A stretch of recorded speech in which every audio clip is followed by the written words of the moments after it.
नमस्कार दोस्तों, मैं राकेश श्रीवास्तव। आगामी बजट को लेकर सरगर्मियां तेज हो गई हैं।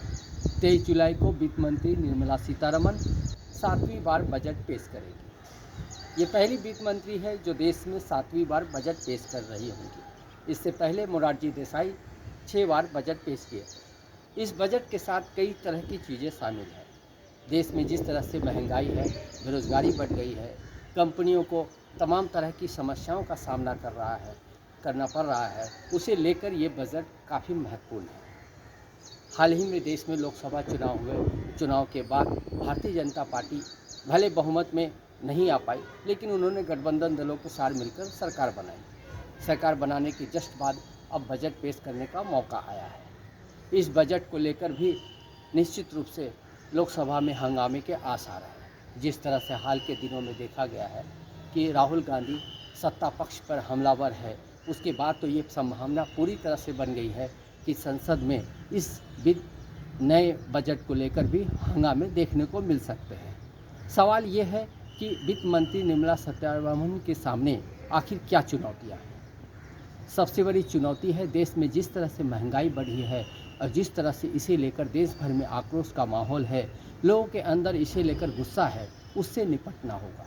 दूसरी बात, जिस तरह से बेरोजगारी की समस्या है, देश में लाखों लोग बेरोजगार हैं और ये बेरोजगारी की दर लगातार बढ़ती जा रही है। देश की आज़ादी के बाद ये पहला मौका है जब इतनी बड़ी संख्या में लोग बेरोजगार हैं और सरकार नौकरी देने की स्थिति में नज़र नहीं आ रही है, या यूँ कहे कि सरकार उस दिशा में बेहतर काम ही नहीं कर पा रही है। ऐसे में निर्मला सीतारमण के लिए इन दो सेक्टर में महंगाई बेरोजगारी के लिए काम करना बहुत ज़रूरी है। तीसरी तरफ अगर देखें तो किसानों की भी हालत बहुत अच्छी नहीं है। उनकी तरफ से लगातार प्रोटेस्ट हो रहे हैं, किसानों की तरफ से लगातार मांग हो रही है, उससे भी निपटना होगा।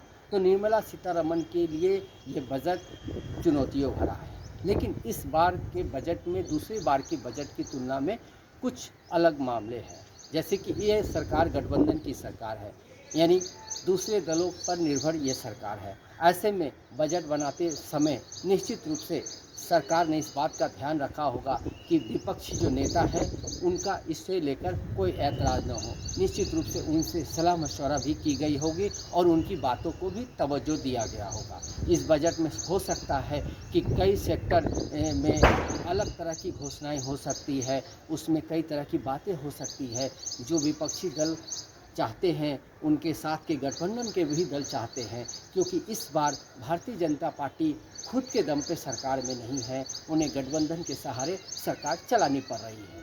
दूसरी तरफ जिस तरह से संसद में राहुल गांधी आक्रामक नज़र आ रहे हैं, लगातार सरकार पे हमलावर है, उसे देखते भी ये बेहद महत्वपूर्ण है, क्योंकि अब सरकार के लिए विपक्ष को साथ लेकर चलना, उनकी बातों को सुनना ज़रूरी ही नहीं बल्कि उनकी मजबूरी भी बन गई है, क्योंकि अब सरकार के हाथ बंधे हुए हैं दूसरे दलों के समर्थन पे।